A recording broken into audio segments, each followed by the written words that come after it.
Late us start one generalize coordinates. And generalize coordinates में हमें पहले इसकी ज़रूरत क्यों पड़ी, क्योंकि पहले हम न्यूटन जो मैकेनिक्स है वो पढ़ते हैं। न्यूटन मैकेनिक्स में इक्वेशंस बहुत ज़्यादा बनती है। दूसरा वो इनर्शियल फ्रेम के लिए ठीक है, अगर कोई बॉडी रोटेट करेगी तो देन उसमें ये प्रॉब्लम्स आएंगी, तो नंबर ऑफ क्वेश्चंस काफ़ी बनती हैं और काफ़ी ड्रॉबैक्स हैं। तो then we have this Newtonian के बाद लैग्रेंजियन है, तो उसमें हम यूज़ करेंगे ये जनरलाइज कोऑर्डिनेट। तो जनरलाइज कोऑर्डिनेट का कॉन्सेप्ट अब सीखते हैं कि व्हाट इज जनरलाइज कोऑर्डिनेट। बिल्कुल वैसे हैं जैसे कोऑर्डिनेट्स होते हैं। जैसे मान लो कि लेट अस सपोज दैट कि I have this road of length, let us suppose I have road of length, let's miss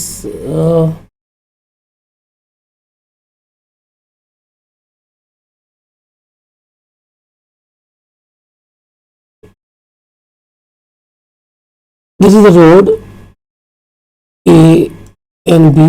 The coordinates are x1, y1 and z1, and this is coordinate x2, y2, z2.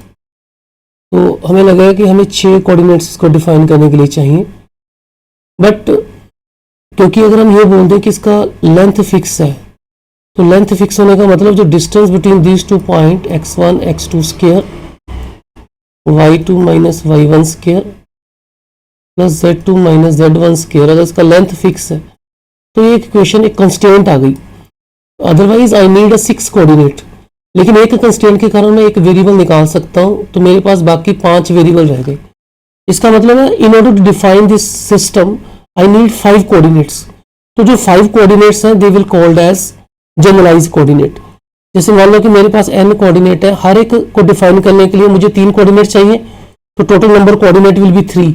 अगर मेरे पास k constant है तो I will subtract that k constant and 3n minus k will be called as generalized coordinate. ये generalize coordinates अपने पास बन जाएंगे। इतने कोऑर्डिनेट जो maximum number of coordinate required to define any system is called as that is a generalized coordinate.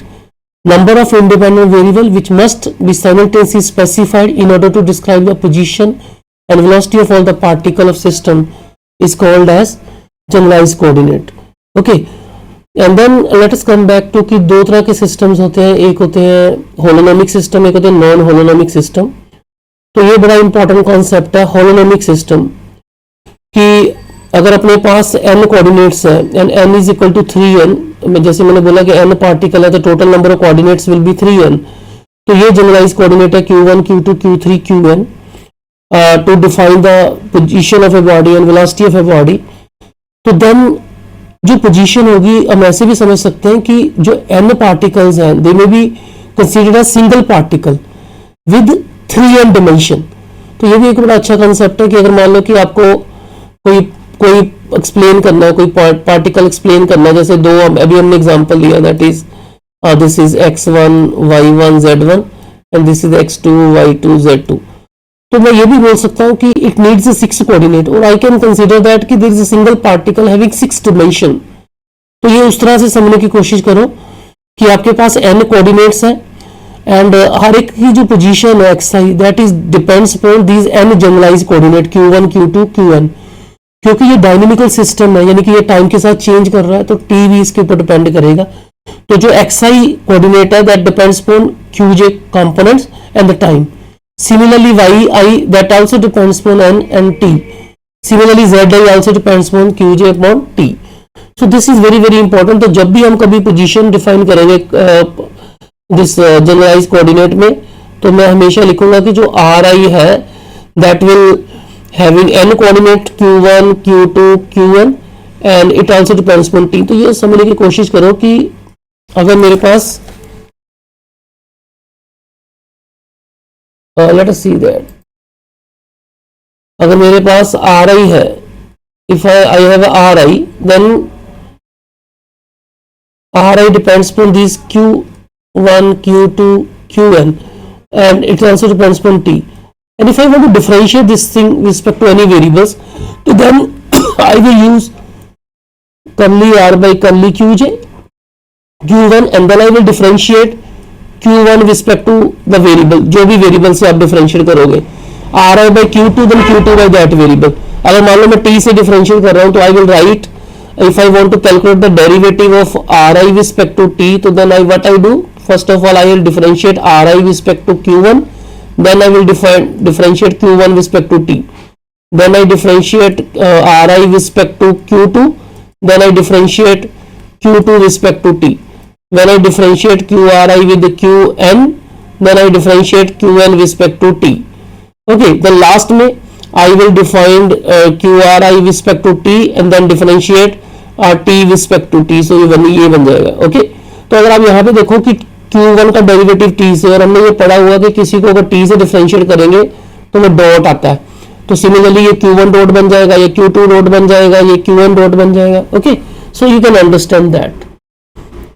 Then dynamic system की हमने बात कर ली कि जो डायनेमिकल सिस्टम है उसका मतलब that changes with the time, तो यानी कि टाइम का भी एक कंपोनेंट आएगा।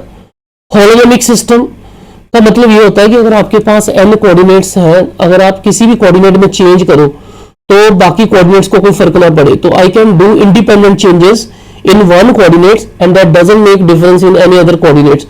यानी कि अगर मेरे पास n जनरलाइज कोऑर्डिनेट है, मैं किसी एक में चेंज करता हूं तो उसका इफेक्ट बाकियों पे नहीं पड़ेगा, तो I can do the independent changes. जैसे वो रोड वाली एग्जांपल लिखी थी कि holonomic system consisting of two particle, जिसको हमने रोड से कनेक्ट किया था, डिस्टेंस उनके बीच में फिक्स थी, जो पहली एग्जांपल है, तो वो होलोजेनिक सिस्टम है। लेकिन अगर हम मोशन ऑफ वर्टिकल व्हील की एग्जांपल की बात करें, जैसे ये लिखा हुआ है, तो सिर्फ ये समझने के लिए जरूरी है कि consider the motion of vertical wheel of radius a on rough horizontal plane specified by the coordinate o x and o y. यानी कि ये वर्टिकल व्हील है, यहाँ पे इसके कोऑर्डिनेट एक्स वाई है एंड साई है एंड थीटा, तो इसके जनरलाइज कोऑर्डिनेट चार हो गए, एक x y z psi and theta. And when you simplify these equations, तो इसकी जरूरत तो नहीं है, लेकिन अगर आप सिंप्लीफाई करोगे, x आ गया, ये y आ गया, अगर आप देखोगे तो x y की वैल्यू थीटा पे डिपेंड कर रही है। इसका मतलब अगर मैं एक थीटा वेरी करूंगा तो x और y अपने आप ही वेरी हो जाएंगे, तो ऐसे सिस्टम को हम बोलते हैं नॉन होलोजेनिक। हमने जितने भी सिस्टम पढ़ने हैं वो सारे होलोजेनिक सिस्टम है। होलोजेनिक सिस्टम में एक x में चेंज करूंगा तो y, थीटा और साई को कोई फर्क नहीं पड़ेगा, थीटा को चेंज करूंगा तो x, y और साई में कोई फर्क नहीं पड़ेगा।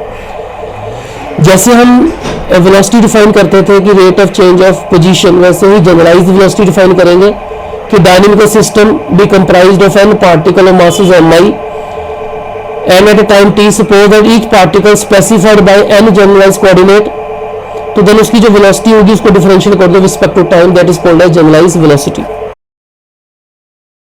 Late us start next very important equation that we need to define system. तो जैसे वहां पे न्यूटन इक्वेशन होती है, वहां पे यहाँ पे लैग्रेंज इक्वेशन है, तो उसको ड्राइव करने की कोशिश करते हैं। पहले हम ये पढ़ लें कि अपने पास एक सिस्टम है, डायनेमिकल सिस्टम है, तो डायनेमिकल सिस्टम के पास n कोऑर्डिनेट्स होंगे, that is generalized coordinate q1 q2 qn। बिल्कुल वैसे ही समझो जैसे सिस्टम को तीन coordinate x1 x y z चाहिए, बिल्कुल जस्ट लाइक दैट। सिर्फ फर्क ये है कि इसमें जो कॉन्स्टेंट्स है वो माइनस करके हमने minimum number of coordinate system को डिफाइन करने के लिए यूज करने, that is only difference. qj is the generalized coordinate. अगर जैसे वेलोसिटी निकालते हैं पोजीशन को चेंज करके, तो qj को समझो xi समझो कि ये पोजीशन वेक्टर ही है, पोजीशन को अगर टाइम से डिफरेंशिएट करोगे तो वेलोसिटी आएगी, तो यहाँ पे जनरलाइज कोऑर्डिनेट को अगर डिफरेंशिएट करोगे तो आपके पास जनरलाइज्ड वेलोसिटी आएगी। सिर्फ इतना फर्क है, नाम जनरलाइज कोऑर्डिनेट रखना है dqj बाय dt। ओके, तो हर एक पार्टिकल जो होगा mi पार्टिकल है, उसका पोजीशन वेक्टर अगर ri है, ओके, ri जो है वो डिपेंड करेगा n जनरलाइज कोऑर्डिनेट पे। ये ध्यान रखना कि जो ri पार्टिकल है उस, क्योंकि सिस्टम में n कोऑर्डिनेट है तो n कोऑर्डिनेट के ऊपर डिपेंड करेगा, साथ में क्योंकि ये डायनेमिकल सिस्टम है तो t भी आएगा। तो अगर मेरे को इसको डिफरेंशिएट, इसको ये डॉट ख्याल रखना कि जब डॉट का ध्यान रखना है कि ri के ऊपर डॉट का मतलब वेलोसिटी है, dt ऑफ ri। तो डिफरेंशिएट कैसे करेंगे, ये मल्टी डिमेंशनल फंक्शन हो गया कि एक से ज्यादा वेरिएबल का फंक्शन हो गया, कि जैसे हमने किए होंगे छोटी क्लासों में कि z अगर दिया हुआ है, z फंक्शन है एक्स वाई का, और अगर मैं z को t से डिफरेंशिएट करना चाहता हूं तो मैं क्या करूंगा, पहले z को x से करूंगा partial curly z by curly x, curly z by curly y, फिर मैं x को t से करूंगा, तो अब यहाँ सिंगल वेरिएबल हो गया dx by dt dy by dt। तो जब मुझे dz बाय dt लिखना होगा तो how I write, I will write curly z by curly x and curly x by curly t, है ना, dx by dt, curly z by curly y dy by dt। तो तो similarly बिल्कुल वैसे ही लिख रहा हूं मैं कि आर आई, क्योंकि Q1 का फंक्शन है, पहले आर आई को Q1 से करूंगा, फिर Q1 को T से करूंगा, आर आई को 2 से करूंगा, Q2 से, Q2 को T से करूंगा, आर आई को Q1 से, फिर Q1 को T से, फिर आर आई को T से, T को T से करेंगे तो 1 आ जाएगा। So this definition is very important, ये काफी काम आने वाली है। देन करली आर आई बाय करली Q1, तो जब भी हम T से डिफरेंशियल करते हैं तो उसका मतलब डॉट, तो ये आ जाएगा Q1 डॉट, यहाँ पे Q2 डॉट, यानी Q1 डॉट करली आर बाय करली Q। और अगर सारी क्वेश्चंस को अगर मैं थोड़ा कर दूं तो देखो यहाँ 1 है, यहाँ 1 है, यहाँ 2 है, यहाँ 2 है, तो J वेरी कर, यहाँ पे जो J है I can vary the J value, I can value the, I can change कर सकते हैं। यहाँ पे it should be J, I think यहाँ पे J आना चाहिए था, it should be J। J is varying from 1 to 1, curly are by curly Qj, curly Qj by curly T, क्योंकि आर आई तो फिक्स ही दे दिया, तो वेरी यहाँ पे Q J कर रहा था तो J लिखना चाहिए था, करली आर बाय करली Qt। तो ये डिफरेंशिएट याद रखना कि जब भी हम आर आई डॉट लिखेंगे तो उसका मतलब होगा curly are by curly Qj, Qj by T आएगा, पर क्योंकि Qj by T is Qj dot, तो ये ध्यान में रख लेना, जब Qj को मैं T से करूंगा तो T के जो डिफरेंशियल होंगे उसको डॉट से लिखते हैं, आपने पढ़ा होगा बाकी पिछले क्लासेस में। तो वर्चुअल वर्क डन बिल्कुल वैसे ही है कि जैसे वर्क डन होता है फोर्स इनटू डिस्प्लेसमेंट, अगर हमने थोड़ा सा डिस्प्लेसमेंट किया, वर्चुअल डिस्प्लेसमेंट मान रहे हैं इसको, तो आर आई जो है वो are I plus delta R आई बन जाएगा। तो दो फोर्सेज एक्ट कर रही है, एक इंटरनल और एक external forces particle of mass M I पे, तो वर्क डन हो जाएगा force into displacement, delta R I is the displacement and work force is this. तो हमें पता ही है कि वर्क डन जो होता है फोर्स इनटू डिस्प्लेसमेंट होता है, तो ये आ गया। अब क्योंकि दो तरह की फोर्सेज एक्ट कर रही है, इंटरनल एंड एक्सटर्नल, इंटरनल का जो टोटल वर्क डन होता है वो 0 होता है, एक्सटर्नल ही रह जाती है सिर्फ, तो ये वर्क डन आ गया अपने पास। अब अगर हम हमें, क्योंकि जनरलाइज्ड कोऑर्डिनेट में हमने दो चीजें डिफाइन की है, generalized coordinate then generalized velocity and then we define generalized forces also.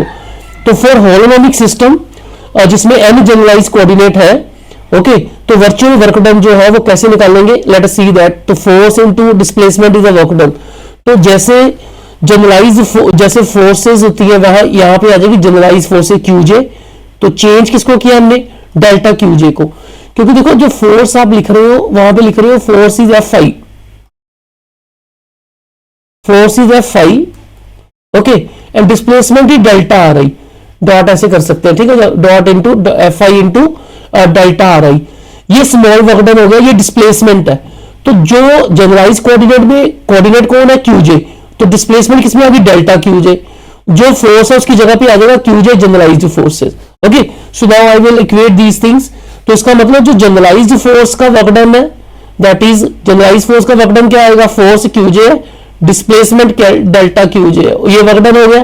और उस तरफ क्या है work done, Fi into delta R i, तो इसका मतलब अगर मुझे Qj निकालना होगा तो डेल्टा Qj नीचे ले जाओ, तो ये बन जाएगा मेरे पास जो जनरलाइज्ड फोर्सेज है, ये मेरे लिए इंपॉर्टेंट है, दैट इज Fi डॉट करली Qj करली are I bye curly Qj, ये चीज आपने ध्यान में रखनी है।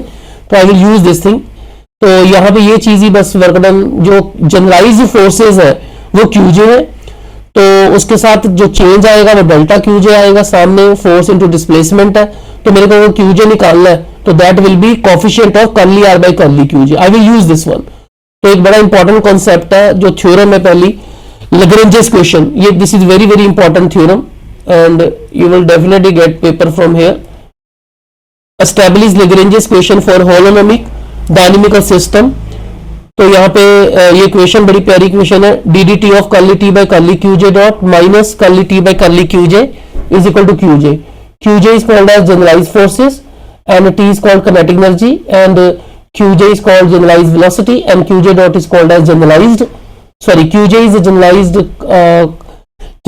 coordinate and Qj dot is generalized velocity, okay। तो ये n क्वेश्चंस बनेंगे, let us drive these questions.